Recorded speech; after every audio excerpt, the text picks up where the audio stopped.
Ce cantique, il dit ces mots-là, Seigneur, quelle grâce. Dieu aurait-il perdu le moyen de nous aider? Est-ce que vous croyez que Jésus n'a pas la capacité de surmonter tous nos problèmes? Est-ce que vous croyez qu'il a perdu cette capacité-là? Eh bien, dans cette soirée, croyez-moi. Et puis c'est une vérité puisque la parole nous le montre par sa puissance, qu'il n'a pas changé. Amen. Il est toujours le même. Amen. Ce qu'il a fait il y a 2000 ans en arrière, il le fait encore ce soir. Il est capable de bénir un cœur, de changer une vie, de transformer une vie. Tout simplement, ça dépend d'une décision. Et vous savez, dans cette soirée, j'ai pris un verset dans la parole du Seigneur. Ça se trouve dans l'évangile de Matthieu, chapitre 13, et au verset 4. Et voilà ce qu'il nous est dit. Un semeur sortit pour semer, et comme il semait, une partie de la semence tomba le long du chemin. Les oiseaux vinrent et la mangèrent. Une autre partie tomba dans les endroits pierreux, où elle n'avait pas beaucoup de terre. Elle leva aussitôt parce qu'elle ne trouva pas un sol profond. Mais quand le soleil parut, elle fut brûlée et sécha faute de racines. Une autre partie tomba parmi les épines. Et les épines montèrent et l'étouffèrent. Et une autre partie tomba dans la bonne terre, et elle donna du fruit. Et vous savez, quand je lisais ce verset chez moi, je disais, Seigneur, qu'est-ce que tu veux nous dire à travers ce verset-là? Et puis j'étais dans mon camping aujourd'hui, puis je lisais la parole de Dieu, puis le Seigneur parlait à mon cœur. Et puis le Seigneur m'a montré, vous savez, les différents endroits où la semence va tomber. Et puis le Seigneur m'a montré différentes personnes, et dit, Seigneur, donc si c'est comme ça que tu me le montres, alors je vais le donner comme tu me l'as donné. Et puis quand la semence va tomber le long du chemin, le Seigneur me montrait des personnes, peut-être que ce soir il y en a, et puis c'est pas peut-être, c'est sûr. Parce que quand la parole de Dieu est annoncée, elle ne parle pas aux absents, elle parle aux personnes qui sont ici. Donc c'est certain que ce soir, il y a des personnes comme la parole de Dieu va être annoncée, il y a des personnes qui sont comme ça, c'est automatique. Si la parole de Dieu est annoncée, c'est parce qu'il y a des personnes qui sont comme ça ce soir. Et puis le Seigneur me montrait, disait, ben, tu leur diras que s'il y a des personnes comme ça ce soir, des personnes qui sont au long du chemin, et puis ça nous représente, vous savez, l'homme et la femme qui écoutent la parole, mais qui ne prend jamais de décision. C'est des personnes qui sont dans nos réunions, qui sont des fois assidus à nos réunions. Ils écoutent la parole et disent que la parole de Dieu, elle est belle, c'est vrai, c'est beau, c'est bien. Mais jamais dans leur cœur, jamais dans leur idée, ils ne prendront une décision, ils ne prendront position. Pourquoi? Parce que la parole ne va pas toujours dans leur sens à eux. Et j'aimerais te dire une chose, c'est que la parole de Dieu, elle n'est pas été faite pour aller dans ton sens à toi. Elle n'a pas été pour te plaire à toi. La parole de Dieu, vous savez, elle a été faite, et puis la parole de Dieu est là ce soir. C'est pour nous montrer que notre vie doit changer. Nos idées doivent changer. Vous savez, la sœur, elle l'a témoigné. Que quand on accepte le Seigneur Jésus, on n'a plus envie de faire ce que l'on faisait avant. C'est fini, ça. C'est terminé. Parce que vous savez, des fois, on se complique, nous. On se dit, mais Seigneur, si je viens à toi, regarde, il y a ça, il y a ça, il y a ça. Mais laisse-nous faire le Seigneur. Amen. Ce qui vient après, ben, laisse-moi te dire une chose, c'est que le Seigneur, il est capable de tout changer. Amen. Il est capable de le faire. Et j'aimerais te dire une chose ce soir. Et puis, c'est un mot peut-être qui va te faire sourire, mais des fois, il y a combien de temps que tu es sur ce chemin-là?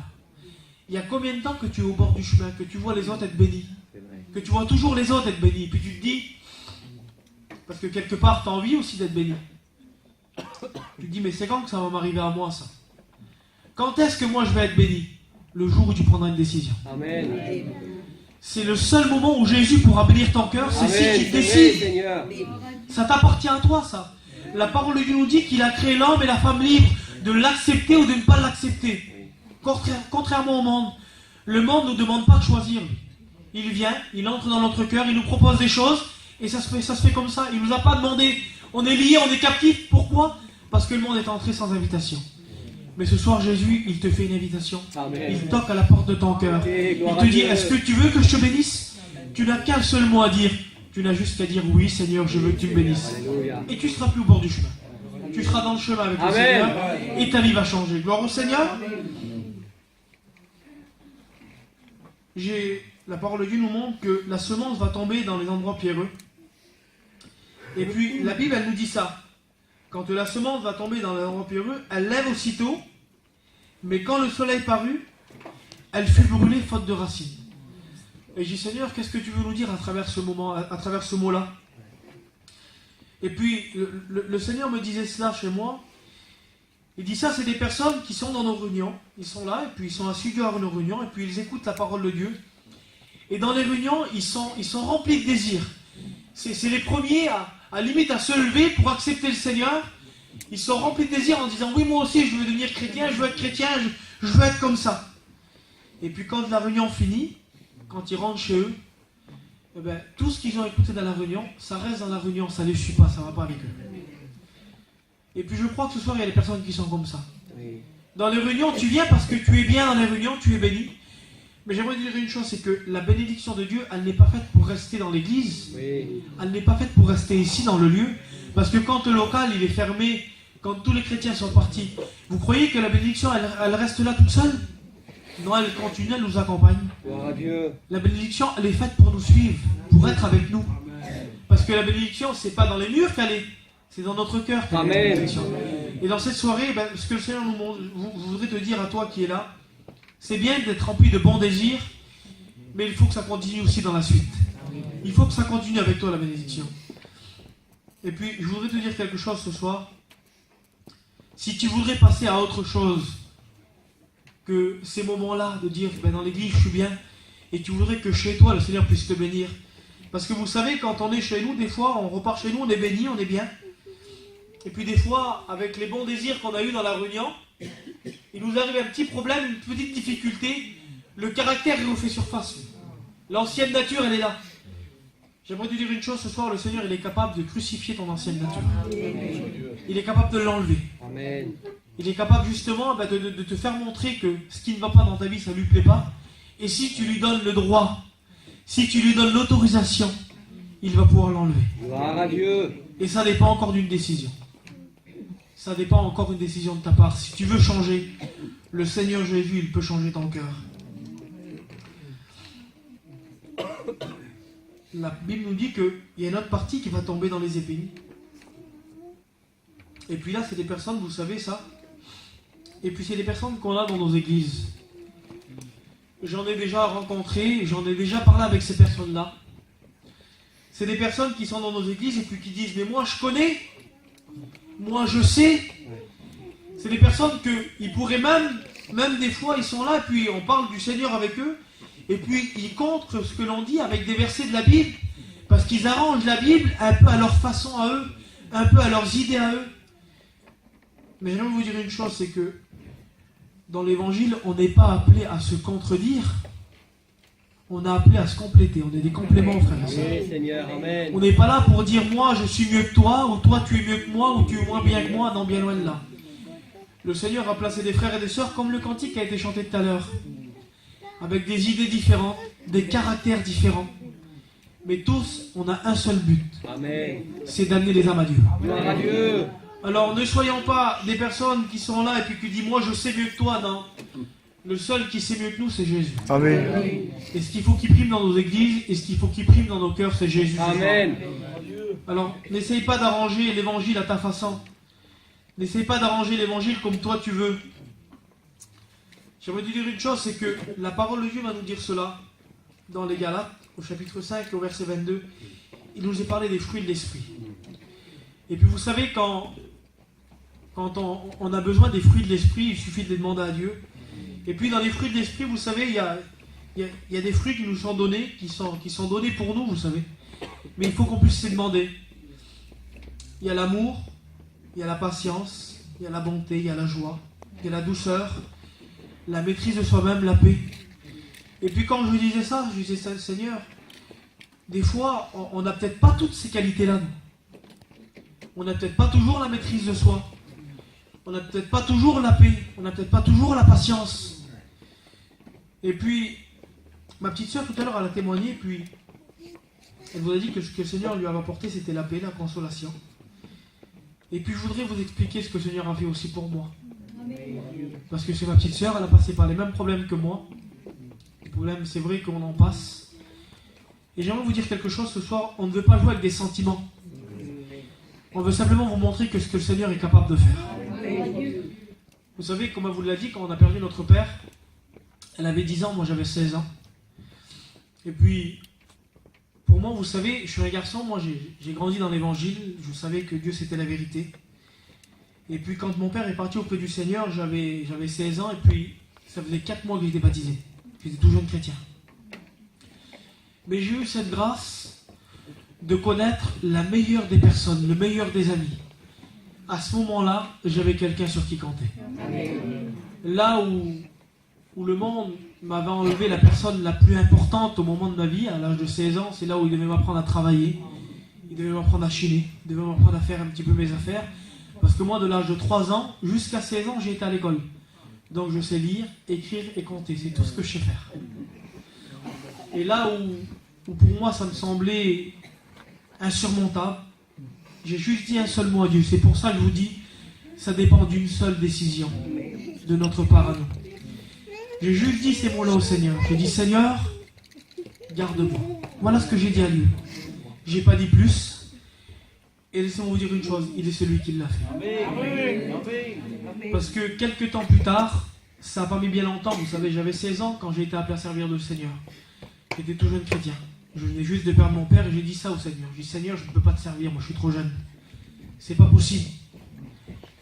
Et vous savez, quand le Seigneur commence un travail dans un cœur, il le fait parfaitement. Amen. Et puis, quelques temps plus tard, à l'âge de 18 ans, je faisais ma première année d'école biblique.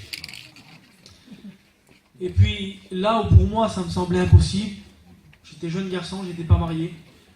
Le Seigneur a placé une compagne sur ma route. Et le Seigneur a pourvu encore une fois. Le Seigneur, pour mes besoins financiers, il a toujours été là. Pour vous montrer, vous savez, moi je ne savais rien faire du tout. Mais quand lui, il a pris ma vie en main, il a su faire quelque chose de ma vie. Pourquoi ? Parce que je lui ai confié ma vie. Je ne lui ai pas donné à moitié ma vie, vous savez. Moi, quand j'ai donné ma vie au Seigneur, j'ai dit, Seigneur, je savais qu'en lui, j'avais tout trouvé. Le monde a essayé de me dire, eh ben, je vais pouvoir t'apporter ça. Et puis, quand j'étais plus jeune, il y avait un cantique qui disait ça. Tout ce que nous apporte la vie n'est que déception et malheur. Et quelle vérité. Et vous savez, je n'ai pas connu le monde, c'est vrai, je n'ai pas connu les sorties, je n'ai pas connu toutes ces choses-là, non. Mais quand j'ai eu besoin de la paix, il a été là. Puis on vous l'a dit, ça fait de cela maintenant 5 ans en arrière, on a perdu une petite sœur, la dernière de chez nous. Et là, ça a été assez difficile, ça a été assez compliqué. Parce que quand on m'a appelé, il était 3h du matin. Et on m'a dit, Kevin, il faut que tu viennes. Ta petite sœur, elle est à l'hôpital et ça va pas du tout. Elle a fait une crise cardiaque. Elle était asthmatique et puis par rapport à son asthme, elle a fait une crise cardiaque. Et donc je prenais mon camion, puis j'étais en train de rouler. J'étais à Marseille. Et puis il fallait aller à la Ville-Dieu. Donc à Montauban, à côté de Toulouse. Et je roulais, je disais, Seigneur, qu'est-ce qui nous arrive encore une fois ? Et vous savez ce que l'ennemi de mon âme me disait ? Il disait, tu vois, tu vas encore passer par une épreuve. Tu vois ton Dieu, ce qu'il fait. Et vous savez, l'ennemi de nos âmes, il sera toujours en train d'accuser Dieu par rapport à nos problèmes, par rapport à nos difficultés. Et peut-être que toi, c'est ce que tu passes. Peut-être que tous tes problèmes, toutes tes difficultés, l'ennemi de ton âme te dit, regarde, tu vois Dieu ? Regarde ce qui t'arrive. Si Dieu serait vivant, est-ce que tu crois que ça t'arriverait, ça ? Et je vais vous dire une chose. L'ennemi de nos âmes, vous savez, lui, c'est le prince du mensonge.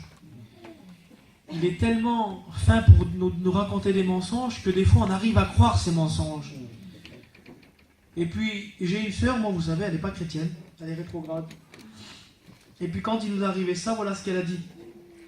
Elle a dit, mon frère, tu t'imagines ce qui nous arrive encore ? Elle a dit, comment tu veux que je vienne à Dieu ? Il nous enlève les personnes qu'on aime le plus. Vous savez ce que j'ai répondu à ma sœur ? J'ai dit, ma sœur, imagine 2 minutes, 2 petites secondes, imagine que Dieu n'existe pas. Et que le diable n'existe pas. Et puis qu'il nous arrive exactement la même chose qui est en train de nous arriver aujourd'hui. Qui tu accuses ? Vous savez ce qu'elle m'a répondu ? Ben la vie. Alors j'étais en train d'accuser la personne qui te veut du bien. Tu accuses le Seigneur qui veut bénir ton cœur, lui. Il a la capacité de pouvoir guérir ton cœur. Les blessures qu'il y a dans notre cœur, il est capable de le faire, lui.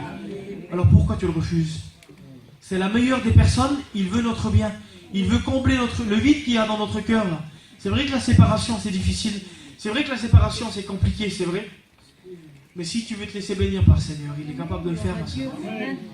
À l'heure d'aujourd'hui, vous savez, ma soeur, elle n'a toujours pas voulu se laisser consoler par Dieu. Elle est toujours aussi triste. Elle porte une tristesse sur elle.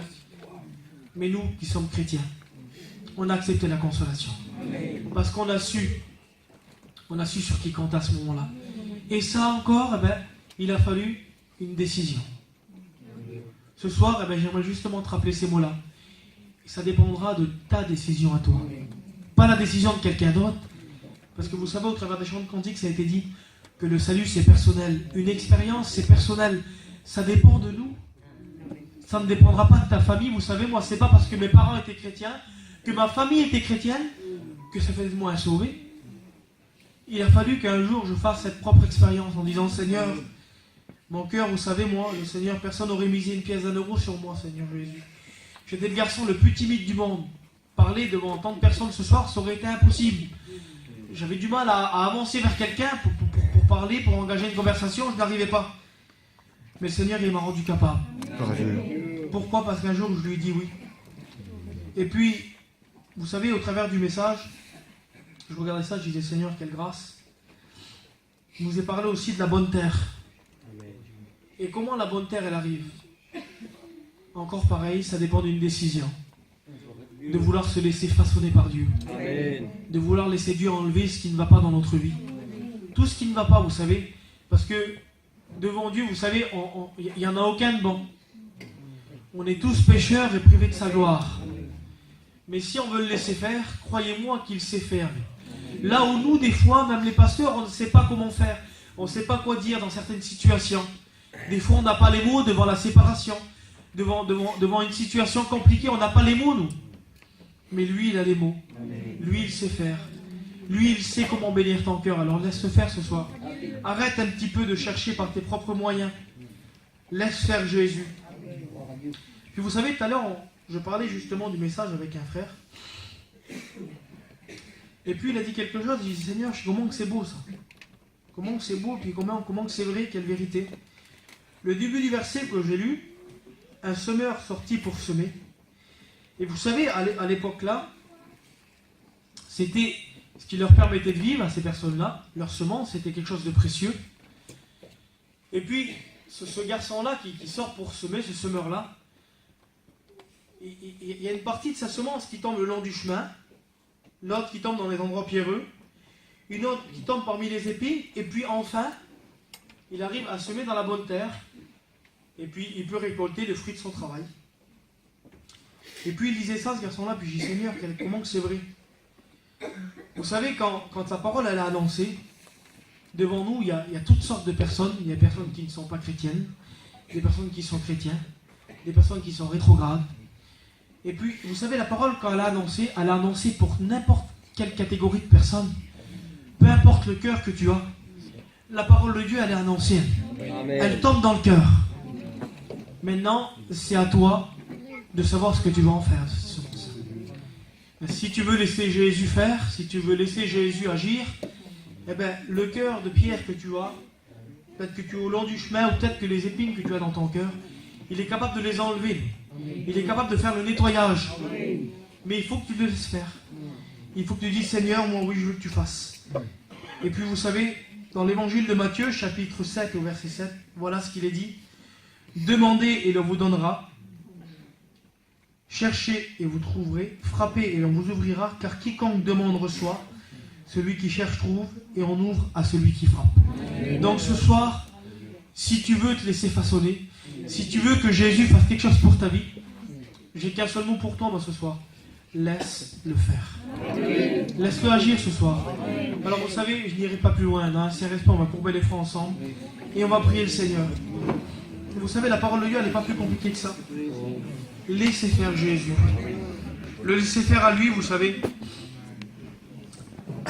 Si vous laissez faire Jésus dans votre vie, il changera tout. Parce que vous savez, quand je vous l'ai dit, quand on est passé par ces épreuves-là, on l'a laissé faire et puis il a guéri notre cœur de façon... Parce qu'on n'oublie pas, vous savez. Les épreuves, les difficultés, on ne les oublie pas. Mais on les surpasse. Pourquoi? Parce que lui, il les prend et puis il les enlève. Et puis vous savez, un jour, il y a un garçon qui m'a dit ça. Il m'a dit, comment que ça se fait que nos problèmes, nos difficultés d'avant, on s'en souvient toujours? Comment ça se fait ça? Pourtant, le Seigneur nous les a pardonnés, les a enlevés de notre cœur. Comment que ça se fait? Et puis, on parlait avec des frères, et puis quand ce garçon-là nous a dit ça, on lui a dit, on s'en souvient toujours afin de ne pas recommencer.